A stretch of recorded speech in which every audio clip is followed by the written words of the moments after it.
അല്ല മാധു, ഇതിൽ മുഖ്യമന്ത്രിയുടെ ഈ പ്രസ്താവനയിൽ ആത്മാർത്ഥതയുണ്ടെന്ന് നമുക്ക് വിചാരിക്കാൻ പറ്റില്ല. കാരണം അദ്ദേഹം ആദ്യത്തെ പ്രാവശ്യം മുഖ്യമന്ത്രിയായപ്പോൾ അദ്ദേഹം പറഞ്ഞത് സർക്കാർ ഉദ്യോഗസ്ഥർക്ക് കൊടുത്ത ഒരു ആഹ്വാനം എന്താ, ഓരോ ഫയലും ഓരോ ജീവിതങ്ങളാണെന്നാണ്. ഈ സർക്കാരിൻ്റെ തന്നെ വലിയ ഒരു പ്രചരണ വാചകമായിരുന്നു എല്ലാവർക്കും പെൻഷൻ കൊടുക്കും, പിന്നെ കിറ്റ് കൊടുക്കും എന്നുള്ളത്. ബാക്കി കുറേ കാര്യങ്ങളൊക്കെ ഉണ്ട്, അതൊന്നും ഞാൻ പറയുന്നില്ല. പക്ഷേ ഈ പെൻഷൻ്റെ കാര്യത്തിൽ ഇത്രയും വലിയ തട്ടിപ്പ് നടന്നിട്ട് അത് CAGയുടെ റിപ്പോർട്ടിൽ 2022 വന്നതിന് ശേഷം അന്ന് ഈ സർക്കാരിനുമായി ബന്ധപ്പെട്ട ആളുകൾ, അതിൻ്റെ നേതൃത്വം കൊടുക്കുന്ന പാർട്ടിയൊക്കെ പറഞ്ഞത് രാഷ്ട്രീയ പ്രേരിത റിപ്പോർട്ട് എന്നാണ്. അതിന് മുമ്പൊക്കെ CAG റിപ്പോർട്ടൊക്കെ ഇവർക്ക് പലഹാരമായിരുന്നു.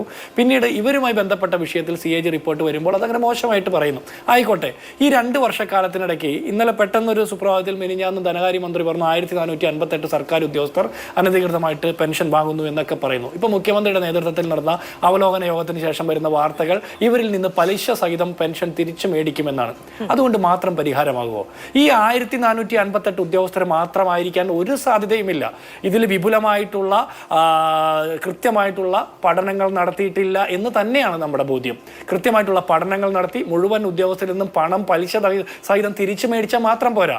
വ്യാജരേഖ ചമച്ച് ഇത്തരത്തിൽ പെൻഷൻ വീണ്ടും തുടർന്ന് വാങ്ങിയതിൻ്റെ പേരിൽ ക്രിമിനൽ ഗൂഢാലോചനയ്ക്ക് കേസെടുത്ത് അന്വേഷിക്കണം.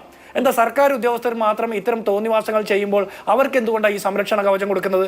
1.5 മാസം മുമ്പ് നവീൻ ബാബു എന്ന് പറഞ്ഞ സർക്കാർ ഉദ്യോഗസ്ഥർ അഴിമതി കാണിച്ചിട്ടുണ്ടെങ്കിൽ അവർക്കെതിരെയും കൃത്യമായ നടപടി ഉണ്ടാകും എന്നുള്ളതാണ് മുഖ്യമന്ത്രിയുടെ നിർദ്ദേശം എന്ന് പറയുന്നത്. സഹായിച്ച ഉദ്യോഗസ്ഥർക്കെതിരെയും കർശന നിർദ്ദേശത്തിന് അദ്ദേഹം നിർദ്ദേശം നൽകിയിട്ടുണ്ട്. അല്ല, ഞാൻ പറഞ്ഞത് ഞാൻ ഇന്നലെ ധനകാര്യമന്ത്രിയുടെ ഒരു അഭിപ്രായമുണ്ട്. മാധ്യമങ്ങൾ ചോദിക്കുമ്പോൾ ഈ 1458 ആളുകളുടെ പേര് വിവരങ്ങൾ പുറത്തുവിടുമോ എന്ന് ചോദിക്കുമ്പോൾ കുറെ കൂടി പരിശോധനകൾ നടത്താനുണ്ട്, പേര് വിവരങ്ങൾ അങ്ങനെ പുറത്തുവിടാൻ പറ്റില്ല എന്ന്. ഞാൻ ചോദിക്കട്ടെ, ഇങ്ങനെ ഒരു 1458 പേരുടെ പേര് കിട്ടിയപ്പോൾ, വിവരങ്ങൾ കിട്ടിയപ്പോൾ അപ്പോൾ തന്നെ വാർത്ത എയർ ചെയ്തല്ലോ. വാർത്ത പുറത്തു കൊടുത്തത് എന്തായാലും സർക്കാർ സംവിധാനങ്ങളിൽ നിന്നാണ് വാർത്ത വന്നത്. അപ്പോൾ കൃത്യമായ പഠനങ്ങൾ നടത്താതെയാണ് വന്നത്.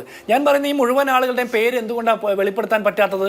ഈ നാട്ടിലെ മുഴുവൻ ആളുകളും ഇത്തരത്തിലുള്ള സോഷ്യൽ ഓഡിറ്റിങ്ങിന് വിധേയമാക്കപ്പെടുമ്പോൾ പൊതുപ്രവർത്തകരും രാഷ്ട്രീയ നേതാക്കന്മാരും മറ്റ് ആളുകൾ മുഴുവൻ മാധ്യമങ്ങൾ വരെ, മാധ്യമപ്രവർത്തകർ വരെ സോഷ്യൽ ഓഡിറ്റിങ്ങിന് വിധേയമാകുന്ന ഒരു കാലഘട്ടത്തിൽ എന്തുകൊണ്ടാണ് ഇത്തരത്തിൽ ശുദ്ധ തോന്നിവാസം കാണിച്ച, അഴിമതി കൊള്ള നടത്തിയ സർക്കാർ ഉദ്യോഗസ്ഥരുടെ പേര് മാത്രം മൂടി പുതച്ചു വെച്ച് സംരക്ഷിക്കുന്ന എന്തിന്റെ അതെന്തെങ്കിലും ഒരു പ്രത്യേക താല്പര്യത്തിന്റെ പേരിലാണ് എന്ന് പ്രതിപക്ഷം വിചാരിക്കുന്നുണ്ടെങ്കിൽ എന്തായിരിക്കാം ആ താല്പര്യം? അല്ല, ഞാൻ പറയുന്നത് ഈ താല്പര്യം സർക്കാർ ഉദ്യോഗസ്ഥരുമായി ബന്ധപ്പെട്ട കാര്യത്തിൽ സർക്കാരിന്റെ സംവിധാനങ്ങൾ എങ്ങനെ? ഞാൻ ചോദിക്കട്ടെ, നവീൻ ബാബു മരണപ്പെടുന്നത് എങ്ങനെയാ? നവീൻ ബാബു 1.5 മാസം മുമ്പ് മരണപ്പെടുന്ന ആ മനുഷ്യൻ 33 വർഷക്കാലത്ത് കറ പുരളാത്ത സർക്കാർ സേവനം നടത്തിയതിന്റെ പേരിൽ ആക്ഷേപത്തിനേറെയായാണ് മരണത്തിലേക്ക് പോകുന്നത്. മരിച്ചതാണോ കൊന്നതാണോ എന്നുള്ള തർക്കമൊക്കെ വേറെ നിൽക്കുന്നു. ഞാൻ ചോദിക്കട്ടെ, അത്തരത്തിൽ ആ കുടുംബത്തിന്റെ മുമ്പിലേക്ക് നമ്മുടെ മുമ്പിൽ വന്നിരിക്കുന്ന വാർത്തകൾ എന്താ? കൂടുതൽ അന്വേഷണം നടത്തും വ്യാജ പരാതിയുടെ പുറത്ത്. അങ്ങനെ ഒരു മനുഷ്യൻ ചെയ്യാത്ത കുറ്റത്തിന്റെ പേരിൽ ബലിയാടാക്കപ്പെട്ട ഒരു നാട്ടിലാണ് ഇത്തരത്തിൽ തോന്നിവാസവും കൊള്ളയും നടത്തിയ സർക്കാർ ഉദ്യോഗസ്ഥരെ സർക്കാർ തന്നെ നേരിട്ട് പൊതിഞ്ഞ് സംരക്ഷിക്കുന്നത്. ഇവരുടെ പേര് വിവരങ്ങൾ പുറത്തു വിടണമെന്നേ, 4 ആൾ കാണട്ടെ, ഇത്തരം ആളുകൾ ആരൊക്കെയാണെന്ന് അറിയട്ടെ. ഇവിടെ മറ്റാളുകളെ മുഴുവൻ ഓഡിറ്റിങ്ങിന് വിധേയമാക്കപ്പെടുന്ന ഒരു സംസ്ഥാനത്ത് എന്തുകൊണ്ടാണ് ഈ സർക്കാർ ഉദ്യോഗസ്ഥരെ പൊതിഞ്ഞ് സംരക്ഷിക്കുന്നത്? ഇവർക്ക് ഇങ്ങനെ പെൻഷൻ വാങ്ങാനുള്ള ഒത്താശ ചെയ്ത മറ്റു ഉദ്യോഗസ്ഥരെ കൂടി പുറത്തു കൊണ്ടുവരണം.